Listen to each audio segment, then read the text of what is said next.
Hello, hi-fi people.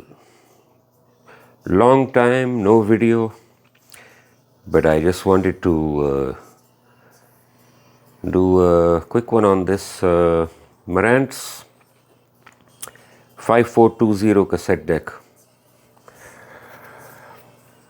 Let's power it up.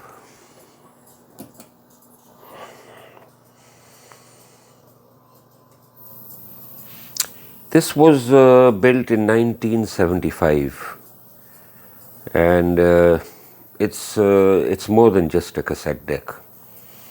As you can see,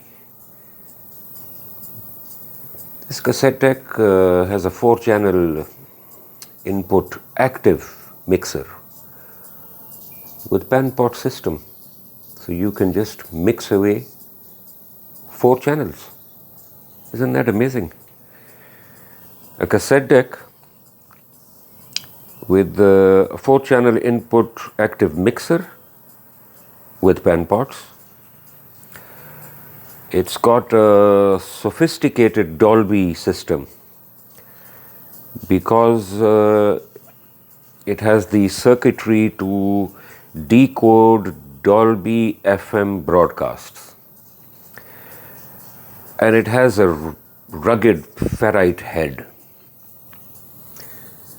I mean, these 3 features, they're packed in a common chassis, but all 3 building blocks retain the flexibility of separate components. I mean, a 4-channel mixer is a component itself. A deck with ferrite heads is a component itself. And a sophisticated Dolby noise reduction system, which I've shown you in a few other videos, is a separate component. So this mixer section and the Dolby system, it can be used with an external piece of equipment like a reel-to-reel, independently of the cassette section. So that's where it sort of shines. I mean, usually a cassette deck is just a cassette deck. This one is, like I said, it's a bit more than just a deck. The rest, it's got standard 4-track 2-channel playback and recording features. It can record type 1 and type 2. It cannot record on metal tape. Metal wasn't even introduced when this deck was made.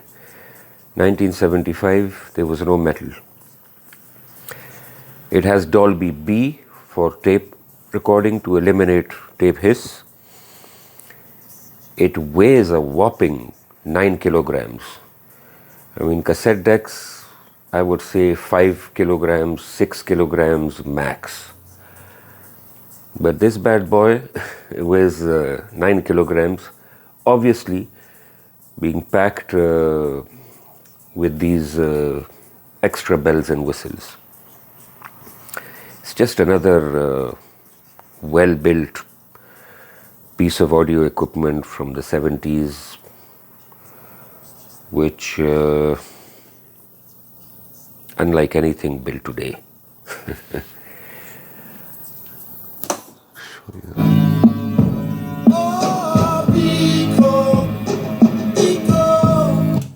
I won't play it for too long, but I just want to show you the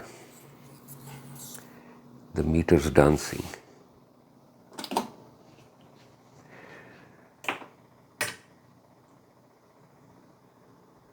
Nice big blue and red, greenish blue and red VU meters.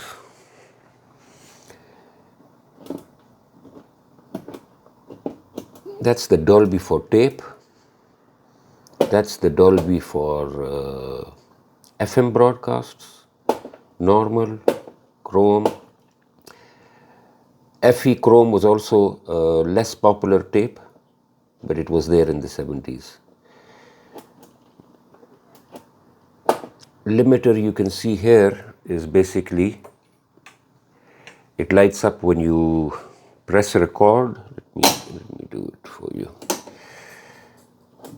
There you go. What limiter does is it takes a signal, which you can see, it's catching the signal from my system, basically the source, which is set on tuner.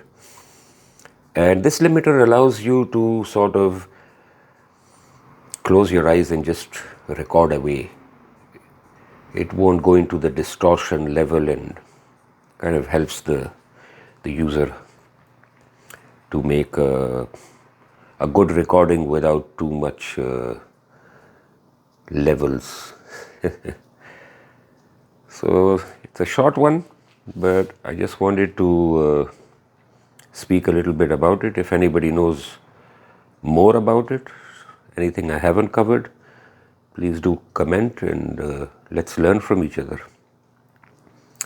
Take care. Hope everyone is doing well, and I'll try to get more active with some vintage gear that I have to share it with all of you. Bye for now.